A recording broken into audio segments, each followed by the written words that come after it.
Well, good morning, everybody, and welcome to today's thought. I'm Tonya, one of the clergy team here in Portishead Parish.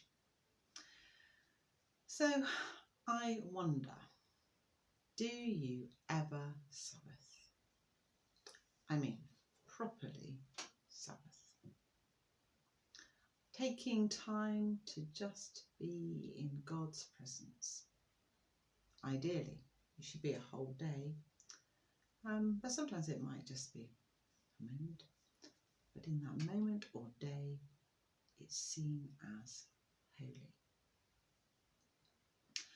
I think I've spoken to you about Sabbath before, and I probably will again, because I think it is so important that we all stop, we just be, and we spend time with God.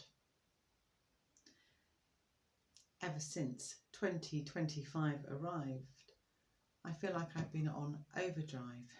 Busy, with just so much to do. And I wonder, has it been the same for you? Yet, when 2025 arrived, I pictured it in my mind as being very different.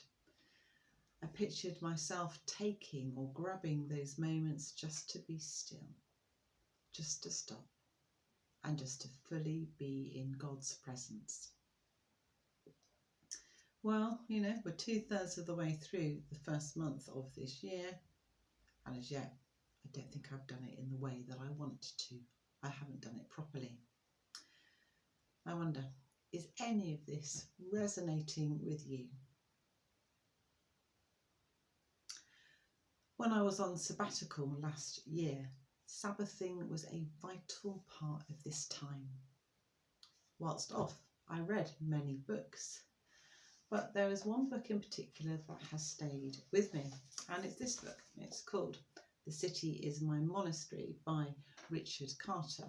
He's a priest, but he's also a monk. And he has a whole chapter in this book on Sabbathing. I thought I would just read a paragraph of what he writes to you, because it just makes me stop and think. He writes this: God blesses time. He consecrates it as holy. Creation is not complete until God rests on the seventh day and contemplates all creation. When we rest, we imitate God. We enter into the rhythm of God's time.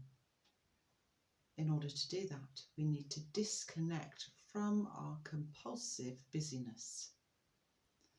Sabbath is like a recalibration, and if Sabbath is God's time, it does not end in the keeping of the Sabbath. The Sabbath enters into all our time.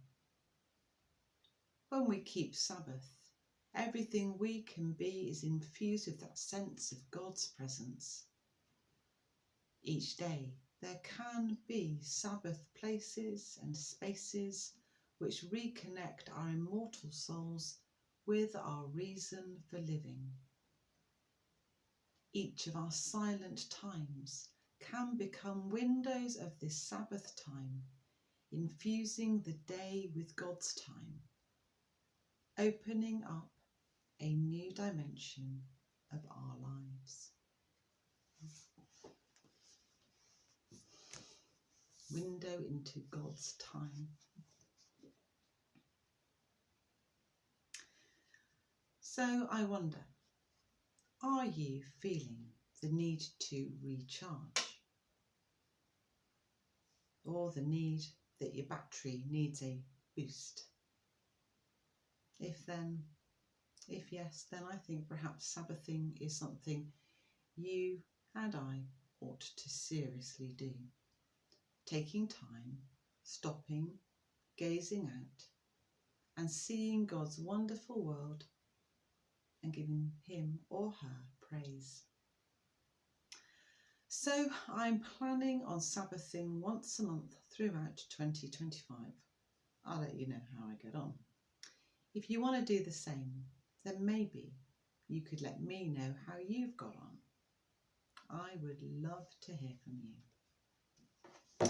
So I'm going to end with a Bible quote, and it comes from the book of Genesis, of course. In Genesis chapter 2 we read, "Thus the heavens and the earth were finished, and all their multitude. And on the seventh day God finished the work that he had done.